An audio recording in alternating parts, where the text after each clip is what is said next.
Okay, guys, so September is Life Insurance Awareness Month. So let's take a couple minutes and talk about insurance.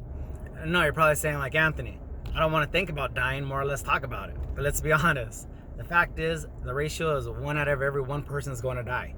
It's just when, right? So when we're in our 20s, we think we're invincible. Short of cutting off a limb and having to grow back, we think we can do anything and nothing's going to happen. In our 30s, we're worried about making money. In our 40s, we're playing catch up. In our 50s, we wish that we had saved money or had some type of savings. In our 20s, right? So what is life insurance? Life insurance is not a come up. You're not getting it because something good happened, obviously, but it's a way to help you get back to some type of normalcy and allows you the time in case something does happen. So, for example, last year in my kids' elementary school, we had 3 parents pass away, right? Now, one was a grandfather who was a caregiver of the child, but the other 2 from 2 different families, one was a mother and one was a father, and both were in their, I believe, early to mid 30s. And obviously nobody was expecting that. So death isn't a respecter of age, color, race, religion. It is what it is. So it's important to have that protection if you're not there. They say that not only that the family member passes, but so does that income. The income passes away also.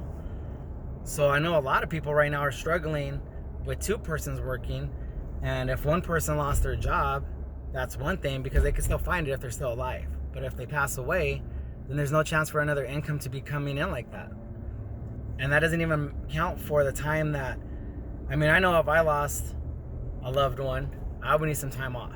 My grandfather passed away, and I took some time off. He was my grandfather, but he was like a dad to me. And there was nobody covering my bills in that time of my absence, but if I were to pass away, who's going to be there to help out my wife, to take care of the bills, to take care of the groceries, to give her that time off of work. Hopefully she would want to take some time off, but to give her that, I'm just kidding, to give her that time off of work, to get back to normalcy. I know a lot of times we don't think about it. Talking about life insurance is like asking somebody to buy a grave plot. They don't want to pick it out. They don't want to talk about it. They don't want to do it, but it is a necessity. And it's just like having car insurance or homeowners insurance. You really hope you don't have to use it because something happened. But again, those things are replaceable. A life is irreplaceable. It buys you time. Life insurance buys you time. It gives you time to get back to some type of normalcy, and just help you. That's what it's for. So it's important. If you guys don't have it, I would love the opportunity to sit down with you guys and talk to you about what options there are. If you guys do have it, I would love the opportunity to sit down with you because not all term is created equal. And there are some bad policies out there. There are some bad types of insurance, and there are some good types, as well as coverage. Do you have enough? And can you get more for the same price? And do you even have the right kind of insurance? So that's all I have for today. But I hope to talk to you guys. Reach out to me. I'm licensed and ready to help you guys. All right, talk to you soon.